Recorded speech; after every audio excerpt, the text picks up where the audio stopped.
اعوذ باللہ من الشیطان الرجیم بسم اللہ الرحمن الرحیم رب اشرح لی صدری ویسر لی امری واحلل عقدۃ من لسانی یفقهوا قولی الہمنا رشدنا واعذنا من شرور انفسنا اللهم ارنا الحق حقا وارزقنا اتباعه وارنا الباطل باطلا وارزقنا اجتنابه اللهم وفقنا لما تحب وترضى آمین یا رب العالمین۔ تزکیہ کی کلاس میں آج ہمارا عنوان ہے حالات اچھے نہ صحیح، طرز کلام تو اچھا ہو، زندگی کی وہ گھڑی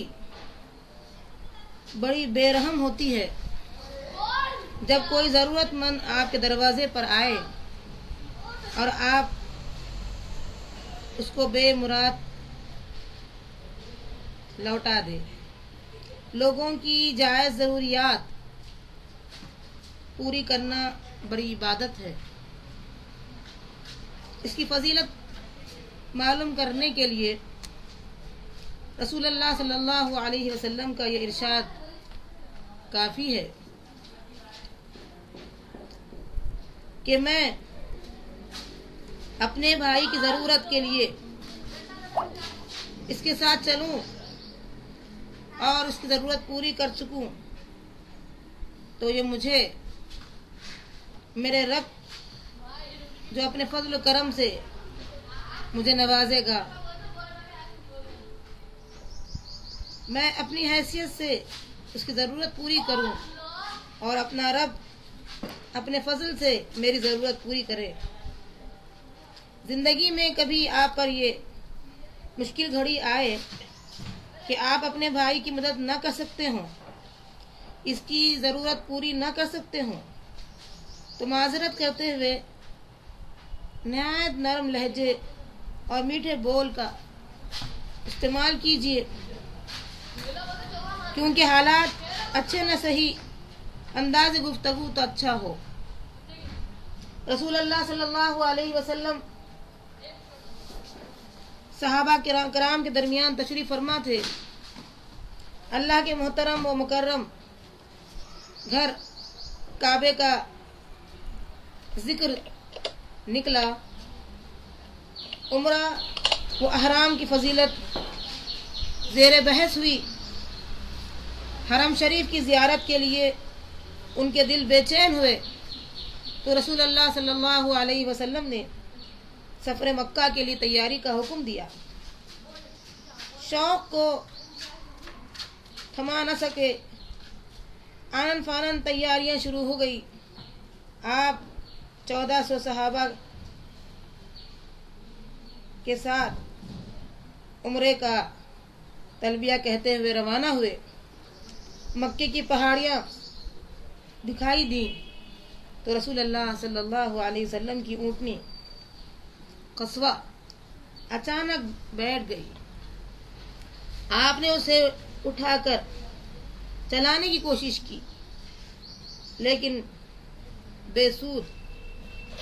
لوگ کہنے لگے قصوہ اڑ بیٹھی ہے۔ رسول اللہ صلی اللہ علیہ وسلم نے فرمایا قصوہ اڑی نہیں، نہ اس کی یہ عادت ہے، البتہ اسے ہاتھیوں کو روکنے والے نے روک لیا ہے۔ سے مراد ابرہہ کے ہاتھی جنہیں اللہ نے کعبے کی طرف آنے سے روک دیا تھا۔ پھر فرمایا اس ذات کی قسم جس کے ہاتھ میں میری جان ہے، وہ میرے سامنے کوئی ایسا لائے عمل رکھیں گے جس سے ان کا مقصود اللہ کی محرمات یعنی محترم قرار دی ہوئی اشیاء کی تعظیم ہو تو میں ان سے ضرور اتفاق کر لوں گا۔ یہ کہہ کر آپ صلی اللہ علیہ وسلم نے ناقہ کو ڈانٹا تو وہ اٹھ کھڑی ہوئی۔ ناقہ سے مراد اونٹنی۔ آپ مکے کی طرف روانہ ہوئے اور ایک قریبی جگہ حدیبیہ میں پڑاؤ ڈالا۔ قریش کو آپ کی آمد کی اطلاع ہوئی تو اس کے سرکردہ جتنے افراد ہیں آپ کی طرف آئیں تاکہ مسلمانوں کو مکے میں داخل ہونے سے باز رکھیں۔ آپ نے عمرہ کیے بغیر واپس جانے سے انکار کر دیا۔ قریش کے سفیر مذاکرات کی غرض سے آتے رہے اور ناکام لوٹتے رہے۔ آخر قریش نے سہیل بن عمر کو بھیجا۔ اس نے نبی اکرم صلی اللہ علیہ وسلم سے ان شرائط پر صلح کا معاہدہ کر لیا کہ مسلمان مدینہ لوٹ جائیں اور آئندہ سال عمرے کے لیے آئیں۔ اس کام کے انجام پانے کے بعد مسلمانوں اور قریش کے درمیان عام مصالحت کا وثیقہ لکھا گیا۔ سہیل بن عمر نے یہ شرط پیش کی کہ مکے سے جو شخص مسلمان ہو کر مدینہ آئے واپس کر دیا جائے، لیکن مدینہ کے مسلمانوں میں سے جو مرتد ہو کر مکہ آ جائیں وہ واپس نہیں کیا جائے گا۔ مسلمانوں نے کہا سبحان اللہ، جو شخص مسلمان ہو کر ہمارے پاس آ جائے ہم اسے کافروں کو واپس کر دیں، یہ کیسے ہو سکتا ہے؟ ابھی اس شرط پر بحث ہو رہی تھی کہ ایک نوجوان ننگے پاؤں بیڑیاں گھسیٹتے ہوئے آیا اور آتے ہی پکارا اے اللہ کے رسول۔ سب نے نظریں اٹھا کر اسی طرف دیکھا۔ یہ سہل بن عمر کا لڑکا تھا جو مسلمان ہو چکا تھا۔ اسے اس کے پاس کے باپ نے قید میں ہی ڈال رکھا تھا۔ اسلام لانے کی پاداش میں اس طرح کے ظلم ڈھائے جاتے تھے۔ اسے معلوم ہوا کہ مسلمان حدیبیہ میں کسی طرح کی جیل توڑ کر باہر نکل رہے ہیں اور بیڑیاں گھسیٹتے ہوئے مسلمانوں کے پاس آ گئے۔ اس کے زخموں سے خون بہہ رہا، آنکھوں سے آنسو رواں۔ وہ آیا اور نبی اکرم صلی اللہ علیہ وسلم کی خدموں میں گر گیا۔ مسلمان دیکھتے رہ گئے۔ سہل بن عمر نے اسے دیکھا تو طیش میں آ گیا کہ یہ قید سے کیوں کر نکل بھاگا۔ اس نے چیخ کر کہا اے محمد، یہ رہا وہ پہلا شخص جس کے متعلق میں آپ سے مطالبہ کرتا ہوں کہ اسے میرے حوالے کر دیا جائے۔ رسول اللہ صلی اللہ علیہ وسلم نے انکار کرتے ہوئے کہا معاہدے کی تحریر ابھی فیصلہ کن مرحلے میں داخل نہیں ہوئی ہے۔ سہل بن عمر ڈٹائی سے کہا ٹھیک ہے، میں آپ سے مصالحت ہی نہیں کرتا۔ رسول اللہ صلی اللہ علیہ وسلم نے التجا کے انداز میں کہا اے اسے میری خاطر چھوڑ دینا۔ سہل بن عمر کا جواب نفی میں رہا۔ اس نے کہا نہیں، میں اسے نہیں چھوڑنے والا۔ رسول اللہ صلی اللہ علیہ وسلم نے دوبارہ کہا کیوں نہیں، آپ اسے چھوڑ دیجئے۔ سہل ٹس سے مس نہ ہوا، نہیں ایسا نہیں ہو سکتا۔ اس پر آپ صلی اللہ علیہ وسلم خاموش ہو گئے۔ سہل بن عمر بجلی کی طرح اپنے بیٹے کی طرف بڑھا اور اسے زنجیروں سے پکڑ کر باہر کو گھسیٹتے لے گیا۔ بیٹا چیختا رہا، مسلمانوں کو پکارتا رہا مسلمانوں، میں مسلمان ہو کر آیا ہوں لیکن مشرکین کو لوٹایا جاتا ہوں۔ کیا تم دیکھتے نہیں کہ مجھ پر کس قدر ظلم کیا جا رہا ہے؟ تو مدد کے لیے پکارتا رہا اور اسی حالت میں نظروں سے اوجھل ہو گیا۔ مارے غم کے مسلمانوں کے کلیجے پگھلنے لگے۔ وہ لڑکے کے لیے کچھ نہ کر سکے اور لڑکا رب العالمین سے ایمان و یقین کی بڑھوتی اور دین پر ثابت قدمی کی دعا کرتا رہا اور مکہ چلا گیا۔ مسلمان شدید و غم غصے کی حالت میں مدینہ لوٹ آئے۔ اب مکے میں محبوس کمزور مسلمان پر ظلم ستم میں شدت آ گئی۔ قید خانوں میں دی جانے والی اذیتیں برداشت سے باہر ہو گئیں اور اس لڑکے نے ابو بصیر رضی اللہ عنہ اور دیگر قیدی مسلمانوں سے مل کر قید سے فرار کا منصوبہ بنایا۔ ابو بصیر فرار کی کوشش میں کامیاب رہے، وہ سیدھے مدینہ روانہ ہو گئے۔ رسول اللہ صلی اللہ علیہ وسلم سے ملاقات اور شوق نے انہیں اڑائے لے آیا۔ مسلمانوں کی رفاقت کی امید ان کے ہمراہ تھی۔ وہ صحرائے عرب کی وسعتیں طے کرتے ہوئے مدینہ پہنچے اور مسجد نبوی میں آئے۔ رسول اللہ صلی اللہ علیہ وسلم صحابہ کرام کے ہمراہ مسجد ہی میں تشریف فرما تھے۔ ابو بصیر کے جسموں پر اذیتوں کے واضح نشان تھے۔ سفر کی پراگندہ حالت میں وہ مسجد میں کھڑے تھے. ابھی انہوں نے دم نہیں لیا تھا کہ قریش مکہ کے 2 آدمی مسجد میں داخل ہو گئے اور پکار کہا اے محمد ابو بصیر ہمیں واپس کر دیجئے اسی عہد کے مطابق جو آپ نے ہم سے باندھا تھا. رسول اللہ صلی اللہ علیہ وسلم نے ابو بصیر سے کہہ دیا کہ مدینہ سے نکل جائیں اور دونوں آدمی ابو بصیر کو لے کر چل بنے. مدینہ سے ذرا دور ان دونوں نے کھانا کھانے کے لیے ایک جگہ پڑاؤ کیا. ایک ابو بصیر کے پاس بیٹھ گیا اور دوسرا ضرورت کے لیے چلا گیا. بیٹھے آدمی نے تلوار نکالی اور اسے لہراتے ہوئے کہا میں اپنی اس تلوار سے اوس اور خزرج انصار کے قبائل جو ہیں میں ان سے صبح سے شام تک خون ریزی کر کے رہوں گا. ابو بصیر نے اس سے کہا واللہ میں دیکھ رہا ہوں کہ آپ کی تلوار بڑی عمدہ ہے. اس نے فوراً پرجوش انداز میں جواب دیا ہاں اللہ کی قسم یہ واقعی عمدہ ہے میں نے اسے کئی بار آزمایا ہے. ابو بصیر نے کہا ذرا دیکھنا تو. اس نے تلوار ابو بصیر کو پکڑا دی.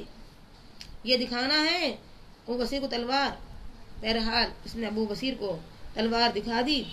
جیسے تلوار ابو بصیر کے ہاتھ میں آ گئی انہوں نے پہلے تو اسے اوپر اٹھایا پھر نیچے کیا گویا اس کی دھار کا بغور معائنہ کر رہے ہیں.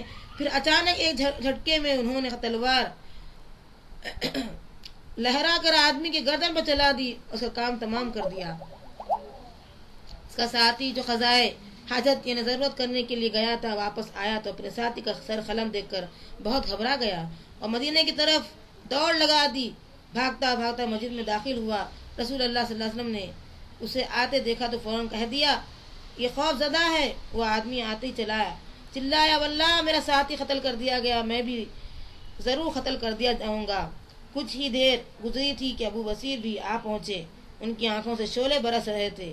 ہاتھ پہ پکڑی تلوار خون سے لتھڑی ہوئی تھی. انہوں نے کہا اے اللہ کے نبی اللہ نے آپ کی ذمہ داریاں پوری کر دی. آپ نے مجھے ان کے پاس لوٹا دیا اور اللہ نے مجھے ان سے نجات دے دی. اب آپ مجھے اپنے ساتھی میں ملا لیں. رسول اللہ صلی اللہ علیہ وسلم نے جواب دیا نہیں. اس پر ابو بصیر نے چلا کر کہا اے اللہ کے رسول یا پھر آپ مجھے چند آدمی دیں میں فتح مکہ کر یعنی مکے کو فتح کر آتا ہوں.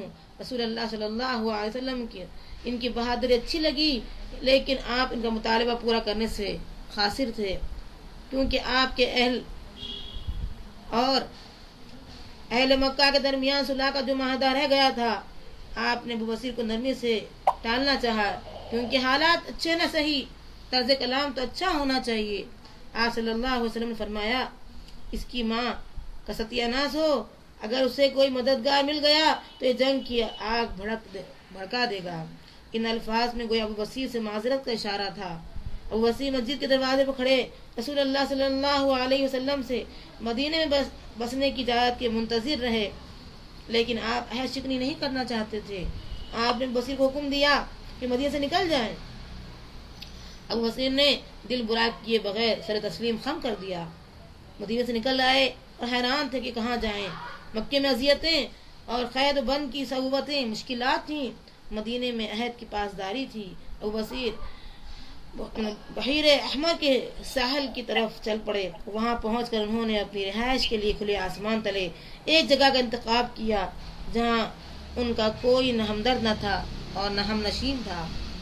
مکے میں جو قیدی مسلمان کو ابو بصیر کی کارروائی کا پتہ چلا تو انہیں محسوس ہوا کہ راہ نجات کا دروازہ کھل گیا ہے. وجہ یہ تھی کہ مدینے کے مسلمان عہد کی پاسداری میں انہیں قبول کرنے سے گریزاں تھے اور مکے میں مشرکین نے عذاب میں ڈال رکھا تھا انہیں. اور ابو جندل جو ان کا بیٹا تھا وہ بھی طے سے فرار ہو کر ابو بصیر سے آ ملے. وہ بارش کا پہلا قطرہ ثابت ہوئے. اب مکے سے فرار ہونے والے مسلمانوں کا ایک تاندہ بن گیا. وہ ایک کے بعد دیگر ابو بصیر سے آ کے ملنے لگے. ساحل سمندر پر قیام پذیر ان مسلمانوں کی تعداد بڑھتی چلی گئی اور انہیں ایک قوت کا احساس ہوا. قریش مکہ کی شامت آ گئی. مکہ کا تجارتی قافلہ ساحل سمندر پر رہا. اس کے آس پاس سے گزرتا یہ مٹھی پر مسلمان کا راستہ روک کر کھڑے ہو جاتے اور مال و متاع لوٹ لیتے. ابو بصیر کے ساتھیوں کی یہ جو معاملات تھے، قریش نے نبی اکرم صلی اللہ علیہ وسلم کے آگے ہاتھ جوڑ کر کہا کہ انہیں اپنے پاس بلا لیں۔ رسول اللہ صلی اللہ علیہ وسلم نے اپنے آدمی بھیج کر انہیں مدینہ بلا لیا۔ قاصد نے انہیں نبی صلی اللہ علیہ وسلم کا خط دیا تو بہت خوش ہوئے۔ ابو بصیر جو موت کے قریب تھے وہ بار بار یہی کہتے، میرا رب بہت بڑا اور بہت بلند و برتر ہے، جس کی مدد اللہ کرے اسے کون شکست دے سکتا ہے۔ ان کے ساتھی خیمے میں آ گئے اور انہیں رسول اللہ صلی اللہ علیہ وسلم کا خط دکھایا کہ آپ صلی اللہ علیہ وسلم نے ہمیں مدینے میں رہنے کی اجازت دے دی ہے اور پردیس کے دن ختم ہو گئے ہیں، ان کی مرادیں برآئی ہے اور اللہ نے ان کی سن لی ہے۔ ابو بصیر نے خط لیا، چوم کر سینے سے لگا لیا اور کہا، میں شہادت دیتا ہوں کہ اللہ کے سوا کوئی معبود نہیں، اور میں شہادت دیتا ہوں کہ محمد صلی اللہ علیہ وسلم اللہ کے رسول ہیں۔ اتنا کہہ کر کھچکی بھری اور جان بحق ہو گئے، اور